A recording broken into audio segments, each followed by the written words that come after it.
now I'll throw the same question to you. Can you talk a little bit about what Wells Fargo is doing to bring in NAMWOLF firms?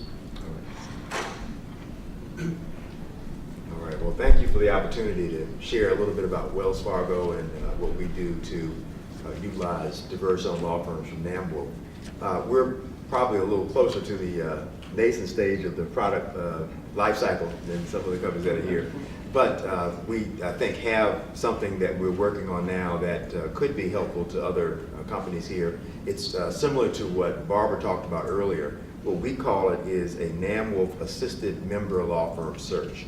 So what we do is we go to divisions in the law department and ask them for the work that they have on a prospective basis, and ask them to write that down in a fairly detailed way so that it's broad enough to encompass the work that they want done, but narrow enough to dissuade firms that maybe dabble in it or don't have the depth of expertise that we need. We gather those things and we send them to NAMWOLF, and Joel and his staff have been absolutely wonderful in sort of getting those things out to the law firms, getting them back in, sorting them out as Barbara indicated, and within a time frame that we did. And for example, in this, one of the ways that we get to meet the law firms, of course, is coming to the annual meeting. We actually got our request to Joel and his staff, as they were, of course, very busy preparing for this meeting, and they still moved heaven and earth to get that done for us, for which we're very appreciative.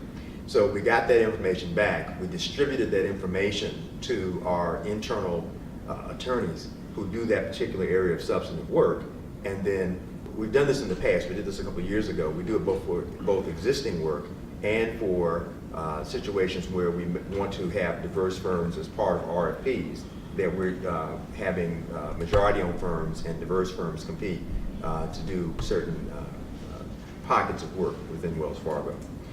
A follow-up part to that process is we are working to develop onboarding processes to help the NAMWOLF firms to get used to how we do business. We have in the past done in-person meetings, video conferences, conference calls, other means to get the NAMWOLF law firm members who will be doing the work to interact with the Wells Fargo attorneys who would be actually giving them the work, so that they'd have a chance to talk, ask questions, just confirm, so that when the matters come up, they know who to call for a particular matter, to develop sort of a more personal relationship or bond as they move forward. So one of the ways that that has happened that I thought was good, we had one of our NAMWOLF firms who was part of one of our practice area committees. And for those of you who were at our meeting yesterday, the practice area committees, of course, are sort of substantive law-based components of NAMWOLF that have the firms who are practicing a particular substantive area as members. So it just so happened that that particular PAC was having a webinar very soon. So what that attorney from NAMWOLF was able to do was to bring in one of the Wells Fargo attorneys to participate in that webinar, which of course helped strengthen the bond with that particular attorney, but it also gave the Wells Fargo attorney an opportunity to see other NAMWOLF firms in action as part of the webinar. So we want to bring the firms in. We want to onboard them. Something that I think part of this discussion, I guess, is about what helps form a culture that will allow the assignment of work to NAMWOLF firms. One of the things that I think worked well for us, how many people in here know what the inclusion initiative is? All right, I see some. How many people know what the NAMWOLF partner program is? Okay, I see a few less. These, without going into a lot of detail, and we're certainly happy to talk about this afterwards, but these are organizations that allow corporations to, either for a set dollar amount of their diverse spend or a set percentage of their diverse spend, allow their information to be aggregated with other companies who do the same thing, and then have that information in the aggregate, not individually. That information is confidential, but in the aggregate made public, so that people can know, and other companies can have a sense that there are other large corporations who are actually using diverse firms with some pretty large dollar amounts. For example, with the Inclusion Initiative, I think within the last 6 years that we've actually spent $1 billion in the aggregate with diverse-owned law firms. So that's something that I think is something to be proud of. But what I think the process does, I know what it does for us and what it may do for your company if you're not already a member, I think it helps sharpen your focus on the diverse legal spend metrics within your company.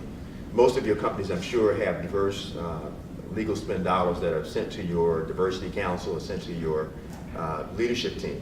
But when you get ready to send it outside, I think people start to sort of pay a little more attention and focus and, you know, what are the numbers? Are they good? What can we do to improve the numbers? So I think those things are helpful to help create an environment in which people are paying attention to the level of diverse spend that you have. And then the last thing I would add, and this is something that it happened for us, and it may be able to happen for you, but I think it's something that helps the entire diverse spend ecosystem.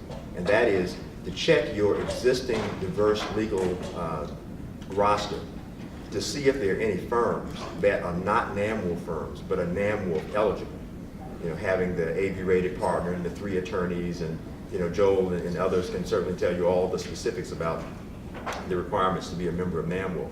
But we actually found one of the firms that we did a lot of business with that was a diverse firm, but not a NAMWOLF firm. And to make a long story short, we were able to connect that firm with NAMWOLF, and by the next annual meeting, they were actually a member of NAMWOLF. And that thing serves a couple of functions. It's good for the firm because it's an additional marketing platform for them. It's good for NAMWOLF because then they have an additional member firm that is good to use. And it's good for the corporations because it deepens the pool of talent of NAMWOLF that you all can then draw from. So I would recommend to you that you go back and check your diverse firm rosters and see if there are any firms that you all are spending a fair amount of money with that could be a member of NAMWOLF but aren't already. So those are some of the things that Wells Fargo is doing to help create an environment and to help create a process to increase our spend with NAMWOLF firms and diverse firms generally. And I'll be glad to answer any questions at the appropriate time.